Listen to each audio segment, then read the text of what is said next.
3 years after getting married, I unfortunately had a miscarriage and had difficulty conceiving again. My husband, George Chu, suddenly brought a child home.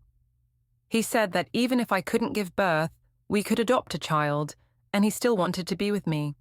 My mother, seeing that he adopted a child of unknown origin, insisted on giving me my brother's daughter, a biological niece, so that I would have someone to rely on in my old age. Not wanting to make things difficult for me, George Chu completed the paperwork to adopt my niece.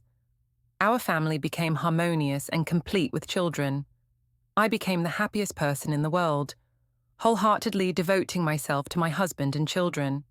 But unexpectedly, just as I raised the children successfully, and my husband achieved fame and success, I fell ill. Upon learning I had cancer, my good husband and 2 obedient children immediately abandoned me. I died miserably in the house I had built, with no one to care for me.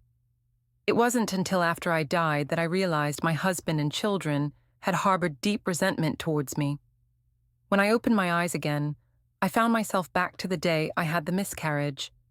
As I opened my eyes, pain erupted in my abdomen, and I realized I had returned to the day I was hit by a motorbike, causing the miscarriage. The motorbike rider had accelerated and fled, but now, during rush hour, people quickly gathered around me.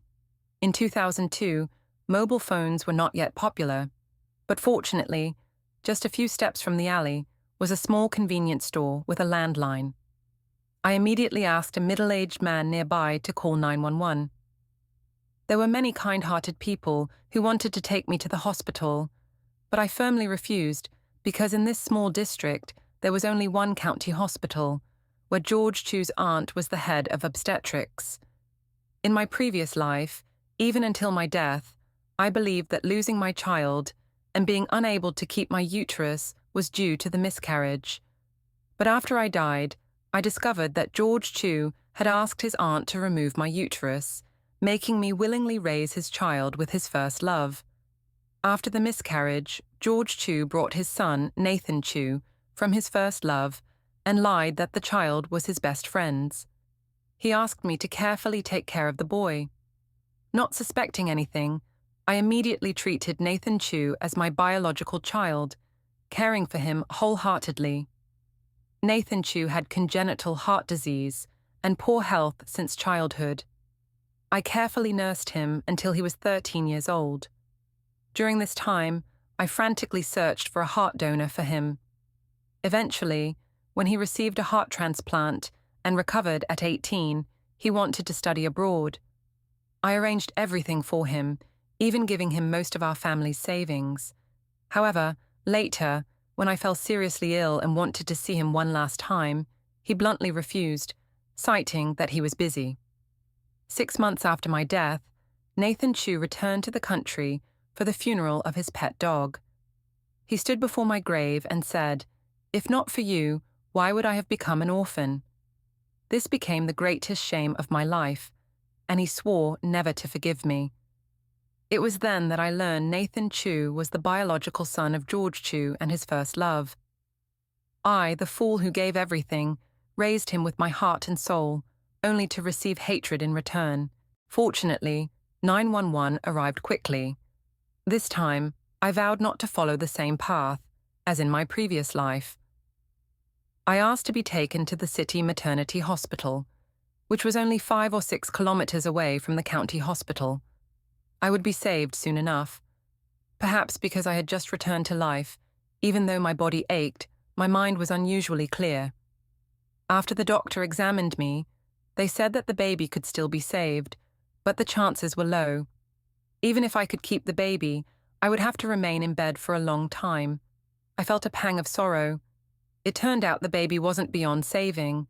It was George Chu who had given up on our child from the start. I asked the doctor to perform an abortion. She tried to persuade me otherwise, but ultimately let me sign the papers and proceed with the surgery. In this new life, I had no intention of giving birth to a child for George Chu. When I woke up, George Chu was standing by my bedside, his face dark as coal. When he saw me awake, he forced a smile, trying to act like a good husband. How are you feeling? He asked. I glanced at him briefly. Don't worry, I'm fine, I replied. He said, the child is gone, but we can have another one. Don't be too sad. Okay, I responded. George Chu seemed surprised by my indifferent response, thinking I was too grief-stricken to care. He continued, Why did you go to the city maternity hospital? Wasn't the accident near the county hospital? I looked straight into his eyes until he avoided my gaze. Someone helped call for an ambulance. I didn't know where they would take me, I replied. George Chu, appearing flustered under my gaze, quickly turned his face away.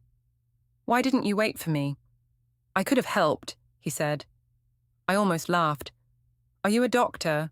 Would your presence have saved me or the child? George Chu fell silent. George Chu choked for a moment before replying, Well, you should still think about the family. An ambulance trip to the city hospital costs a lot. My monthly salary isn't much. What difference does it make between the county hospital and the city hospital?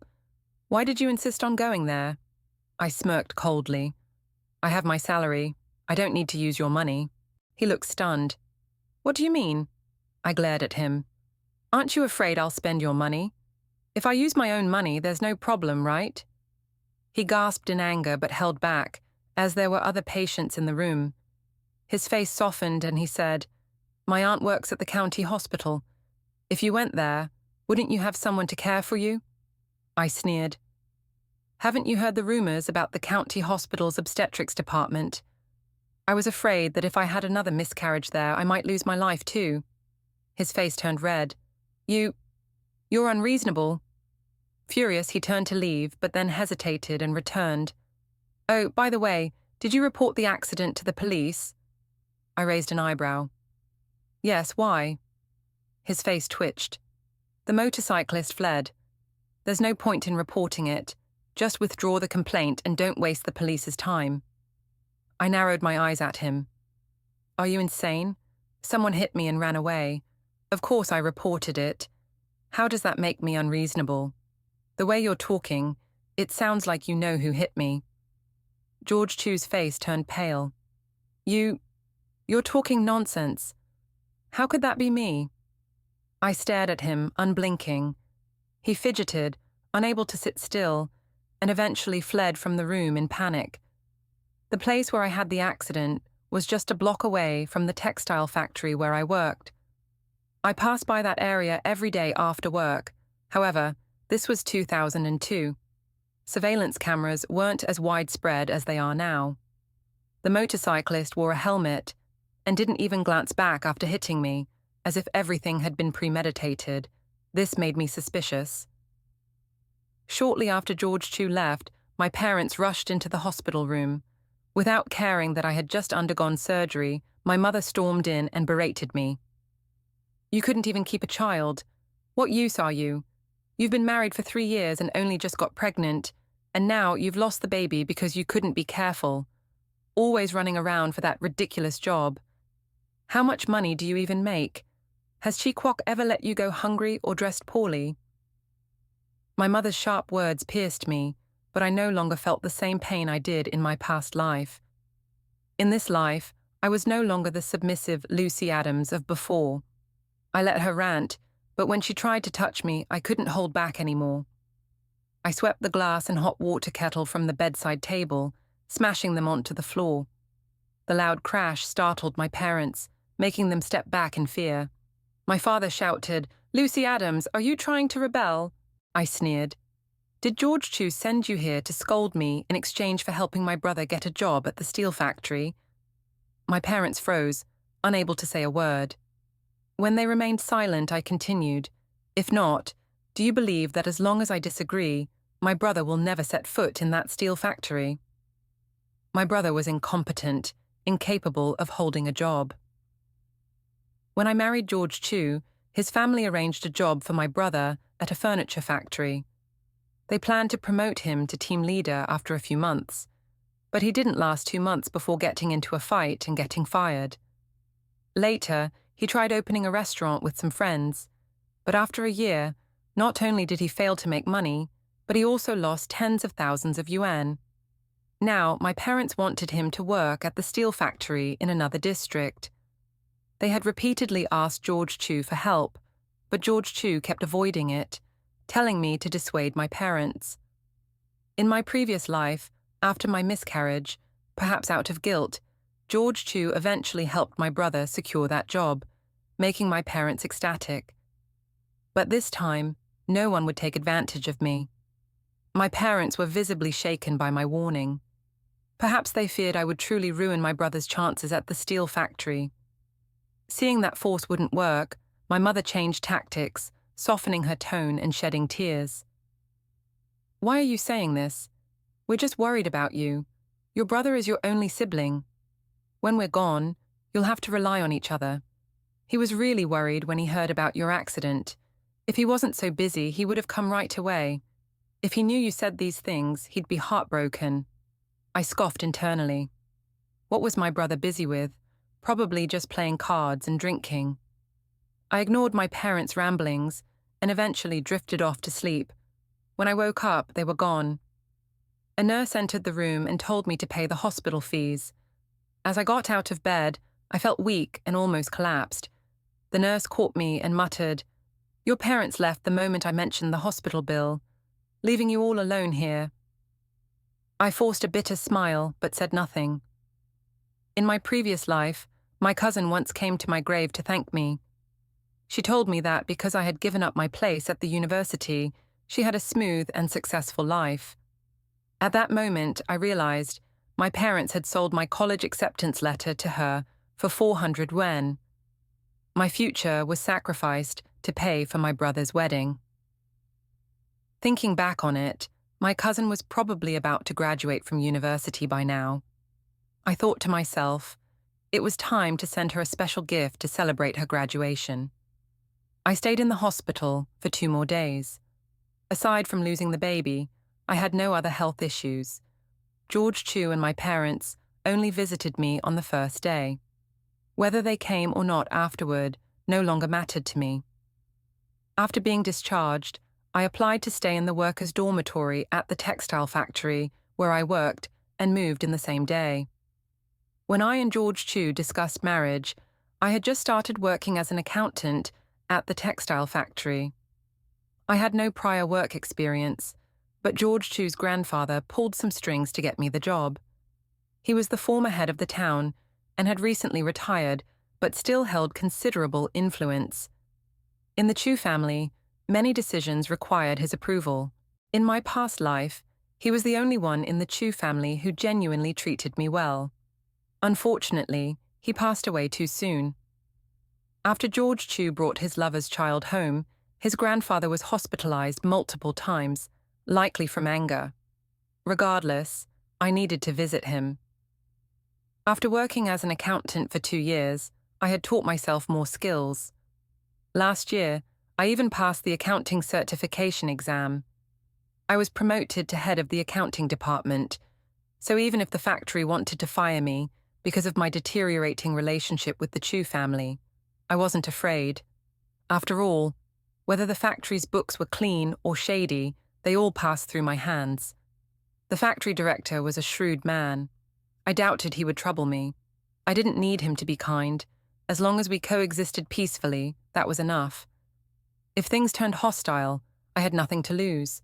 Still, I didn't want to escalate unless absolutely necessary. The factory director subtly questioned why I moved into the workers' dormitory. I had just miscarried, and he had given me time off to recover at home. Now, not only was I not resting at home, but I had also moved into the factory. I told him, "George Chu has a mistress. I'm preparing to divorce him." His expression shifted to surprise and curiosity.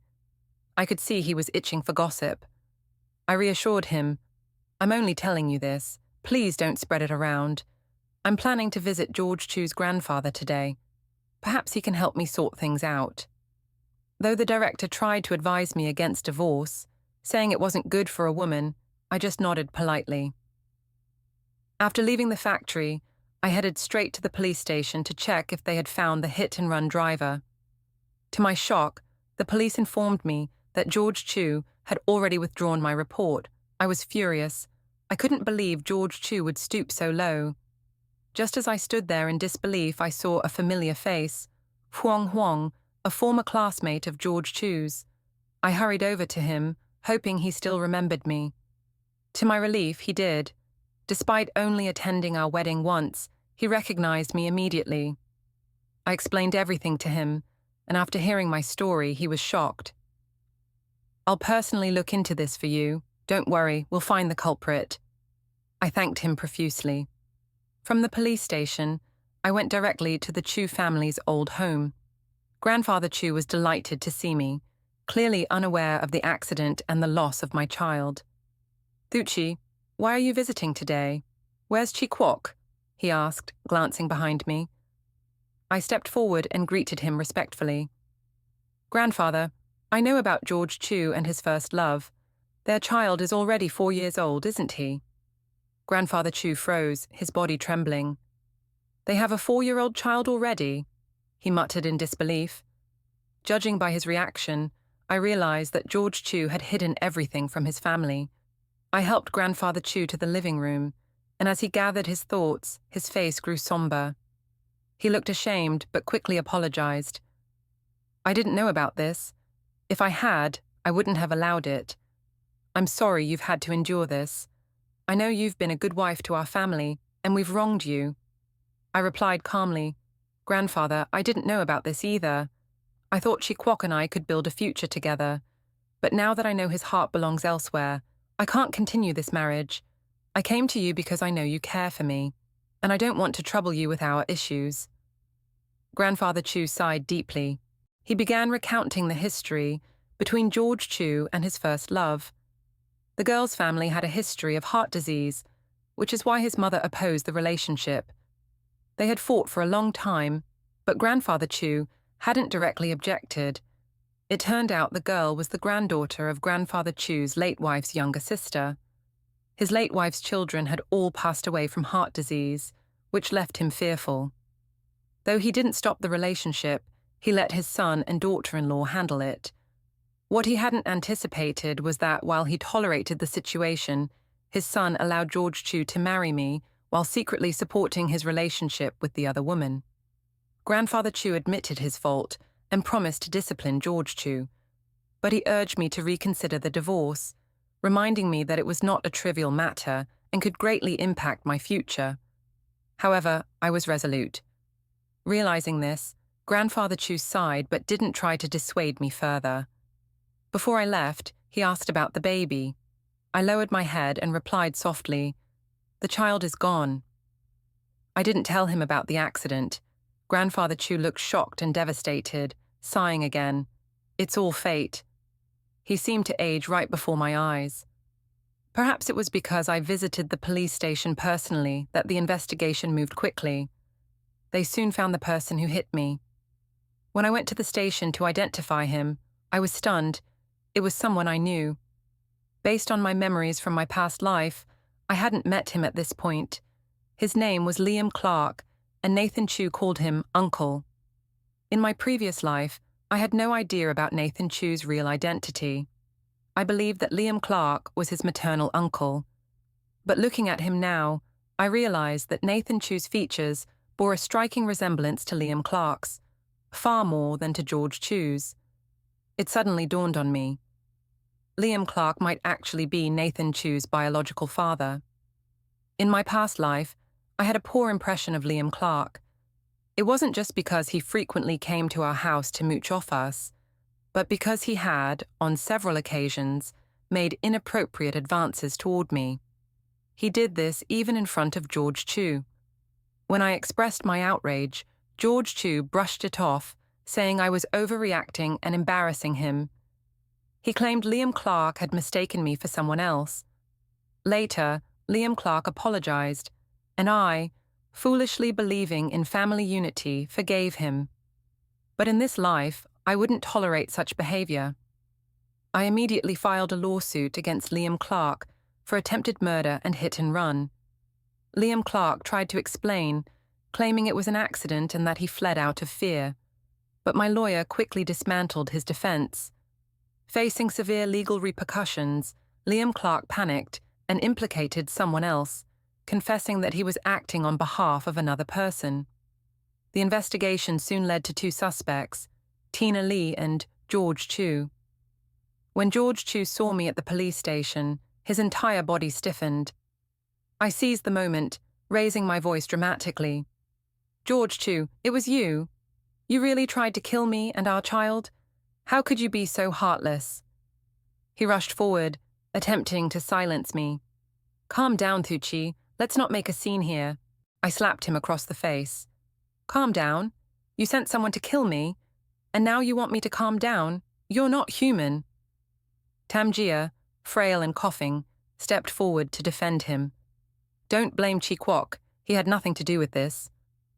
I stared at her with disgust, stepping back as if her illness might spread. In my past life, Tina Lee passed away shortly after my miscarriage. I wondered if this life's events had shifted her fate. Still, I wasn't about to take any chances. "Who are you to interfere in our family's affairs?" I snapped. She coughed violently, and George Chu held her protectively. I sneered at their display and turned to the officer. "Who is she, and why is she here with my husband? Are they accomplices?" My insinuation caused quite a stir. George Chu hastily denied it. "Don't talk nonsense, Thuchi." I glared at him. "Then why is she always by your side? Was she with you when you plotted to kill me and my child?"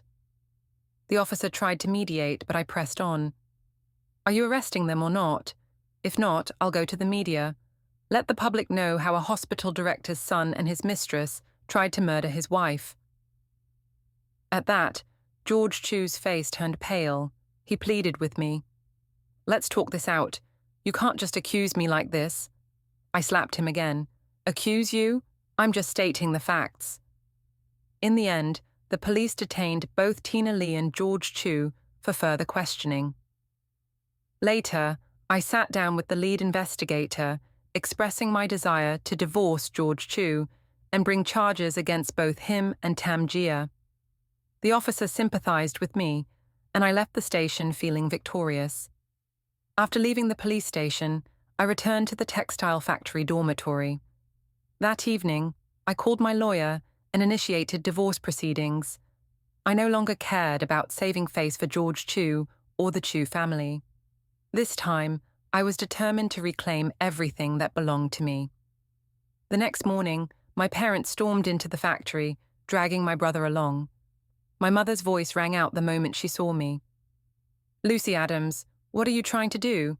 Why are you causing trouble for Chi Kwok? You're his wife. How could you report him to the police?"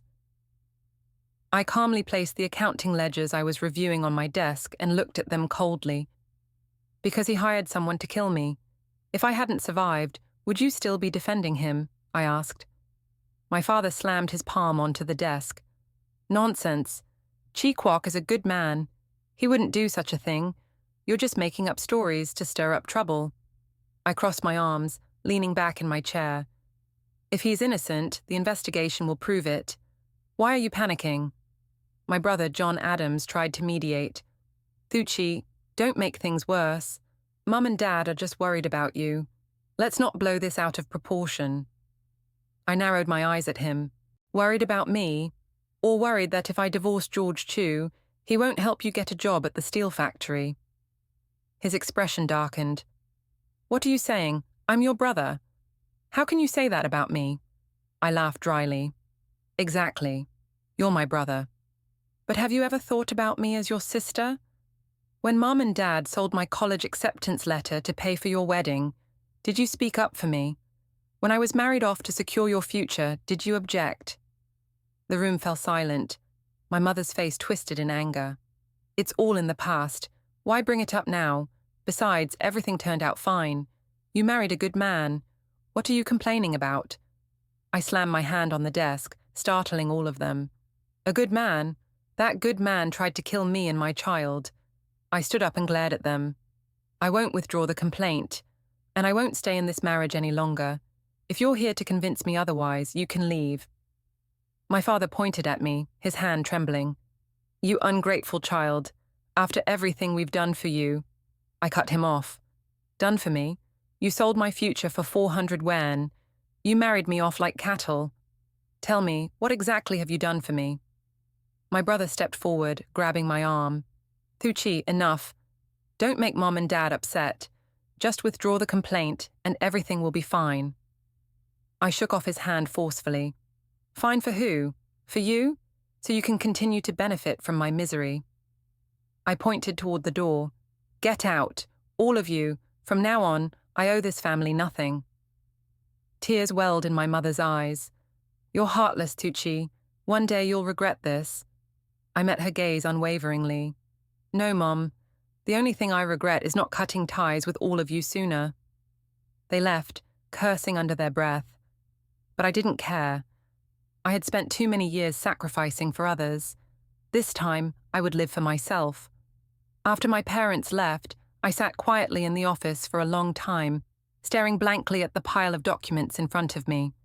In my past life, I had foolishly believed that family was everything. I thought sacrificing for them would bring love and appreciation. But in the end, all I received was betrayal and abandonment.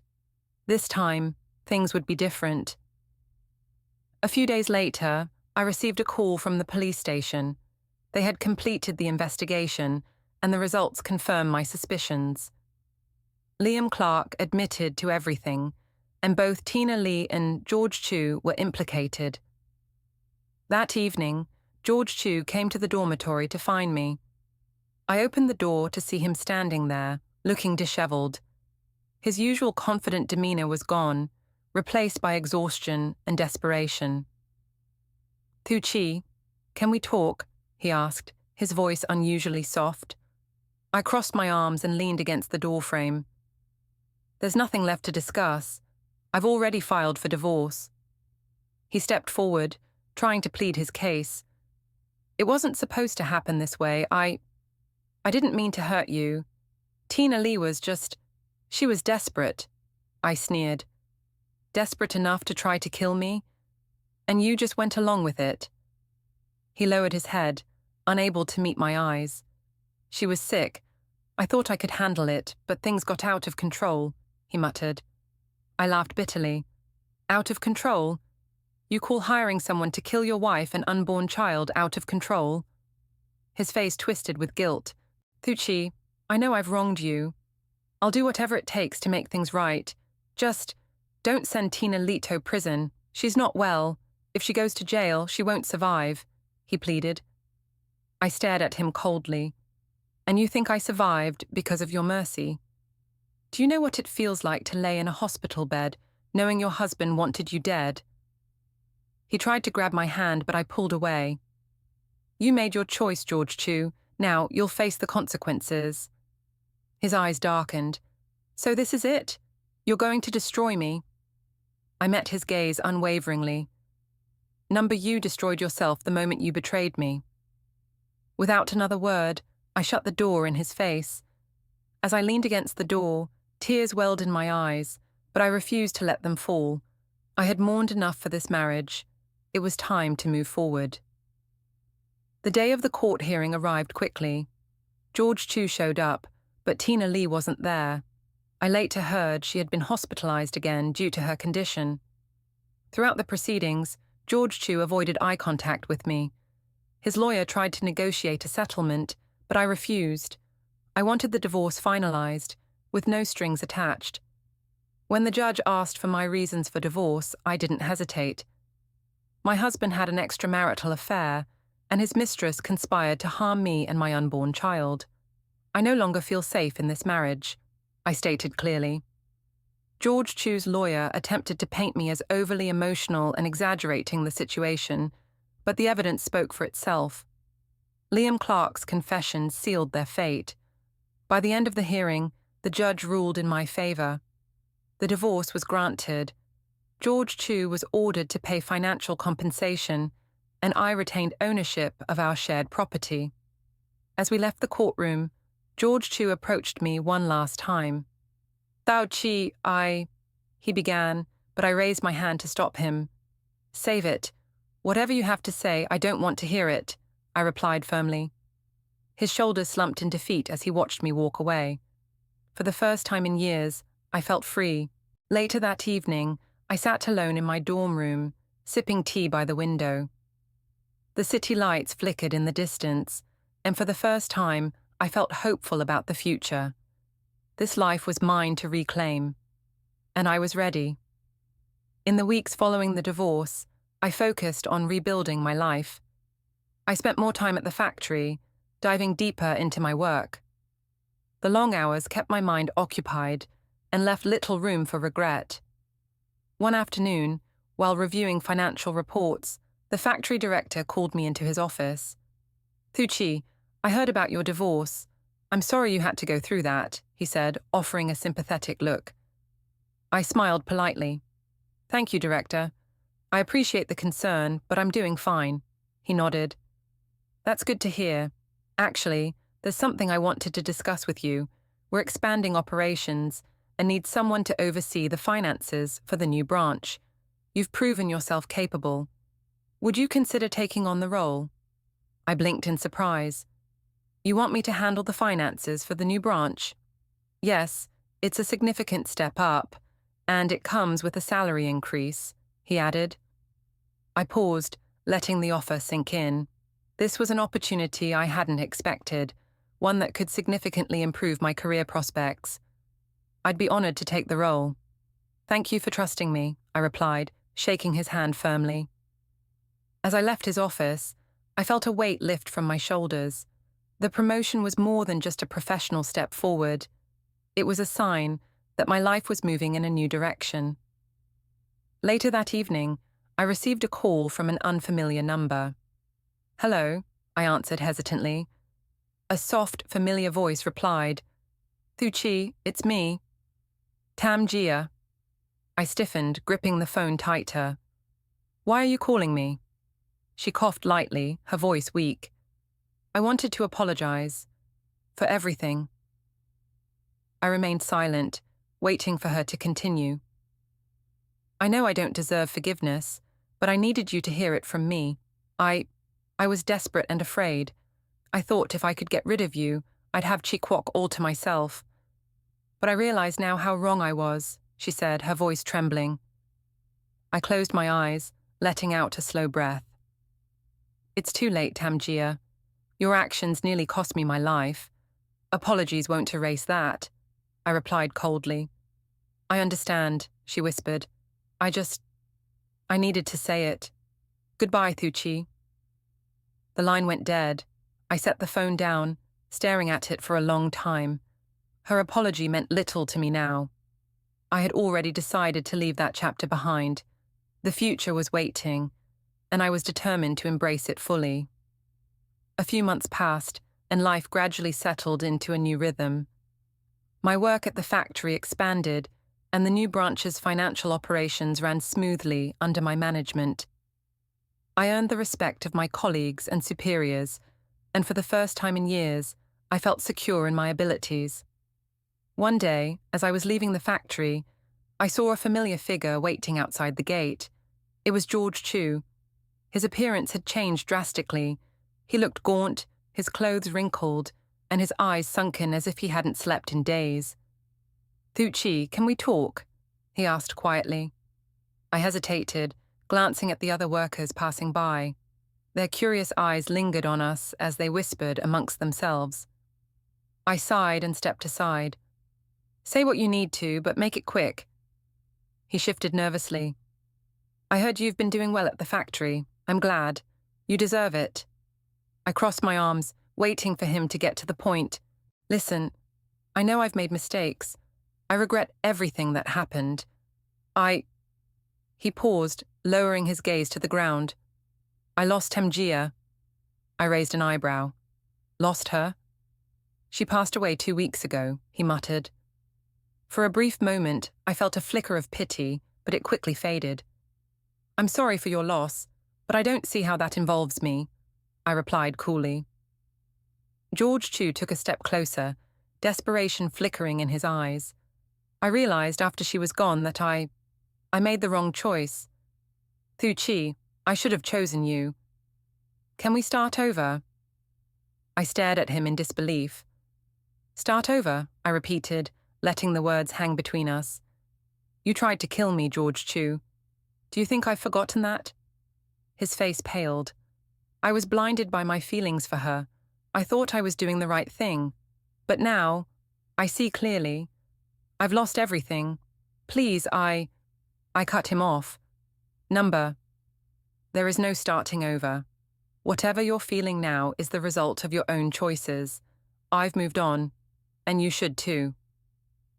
His shoulders slumped, and for the first time, I saw the full weight of his guilt. I understand, he whispered. Without another word, I turned and walked away, leaving him standing alone by the factory gates. I didn't look back. As I made my way home, I felt an overwhelming sense of closure. This chapter of my life was finally over. Time passed swiftly, and the remnants of my old life slowly faded into distant memories. The promotion at the factory allowed me to save enough money to consider new opportunities. I began attending night classes to pursue further certifications in accounting and finance. One evening, after class, I walked past a bookstore and noticed a flyer for an upcoming university entrance exam. I stopped in my tracks, staring at the paper. In my past life, I never had the chance to attend university.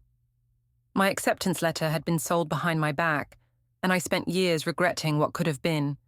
But this was a new life.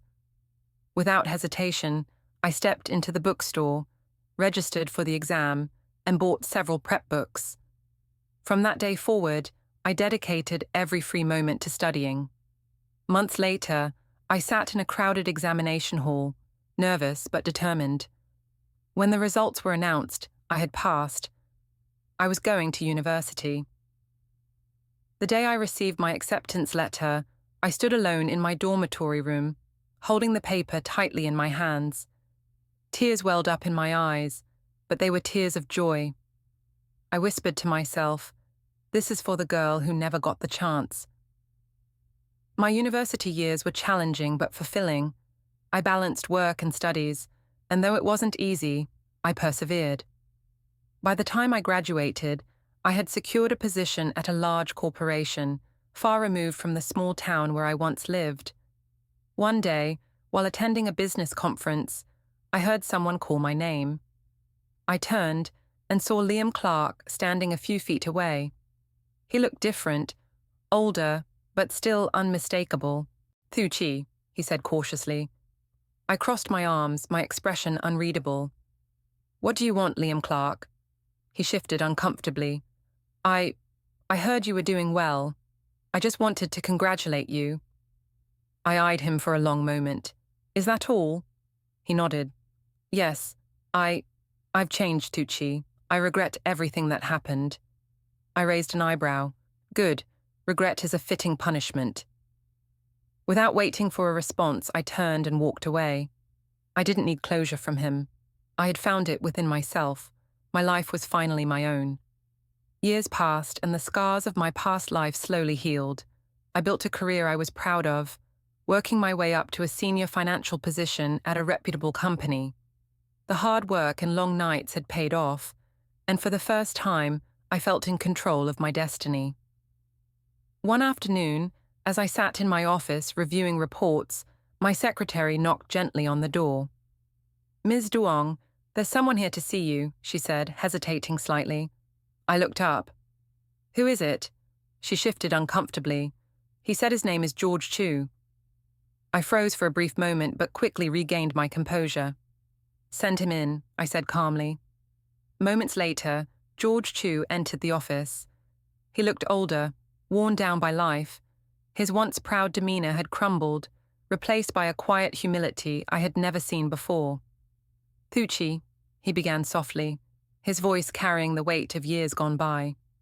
I gestured for him to sit. "What brings you here, George Chu?" He hesitated, as if searching for the right words.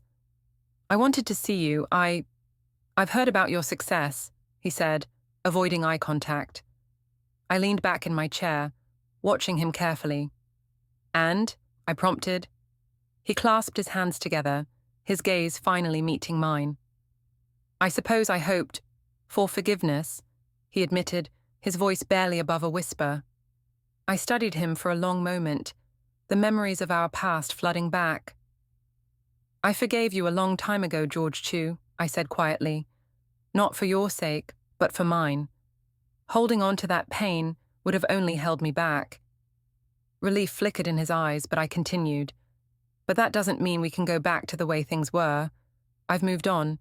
My life no longer revolves around you or the past we shared." He nodded slowly, a sad smile forming on his lips. "I understand. I'm glad you're doing well, Thuchi," he said as he rose to leave.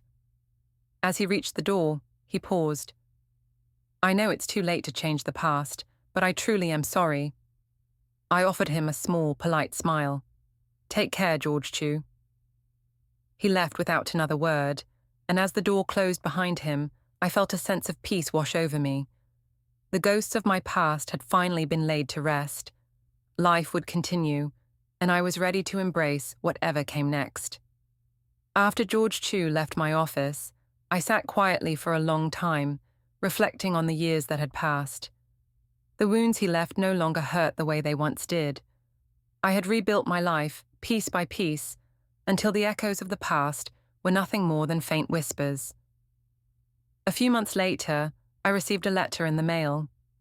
It was from an old friend, the cousin who had once taken my place at university.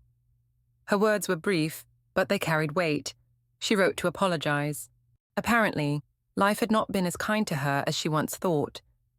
After graduating, she struggled to find stable work, and her relationship with our family had fractured over the years. I set the letter aside, unable to muster much sympathy.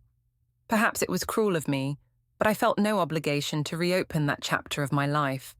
Instead, I chose to focus on the present. One evening, as I walked home from work, I passed by a small park. The laughter of children echoed through the air, and I paused to watch them play. For a brief moment, I imagined the child I had lost, the life that could have been. But as I stood there, I realized something important. Even though I couldn't change the past, I had built a future I could be proud of. I carried those memories with me, not as burdens, but as reminders of how far I had come. With a soft smile, I continued on my way, the sun setting behind me. Life was far from perfect, but it was mine, and that was enough. Years later, I stood in front of the old family home where I had once lived with George Chu. The house had aged, just like the memories it held. I heard from mutual acquaintances that his life had taken a downturn. After our divorce, his career stagnated, and without Tina Leby, his side, he drifted aimlessly. I felt no satisfaction in his misfortune, only a quiet sense of closure. One afternoon, as I visited the local market, I saw a familiar face. It was John Adams, my brother. He looked older, but his eyes still carried that same entitlement I remembered from years ago. "Thuchi," he called out, hurrying toward me. I stopped, but there was no warmth in my gaze. "What do you want?" I asked plainly. He forced a laugh. "It's been so long. You don't visit home anymore. Mum and Dad have been asking about you." I stared at him, unflinching. "We have no reason to see each other. I think you know that," I replied coldly. His smile faded. "Come on, don't be like that. We're family." I let out a soft sigh. "Family? When I needed family the most, where were you? When I was left for dead, you stood by and watched." He shifted uncomfortably, unable to meet my eyes. "I made mistakes," he mumbled. "But things are different now. Can't we start over?" I shook my head. "No, Keen Kwok. Some bridges can't be rebuilt. I've moved on, and I suggest you do the same." Without another word, I turned and walked away, leaving him standing alone in the crowd. As I walked through the streets of my hometown, I felt lighter than I had in years. The past no longer held power over me.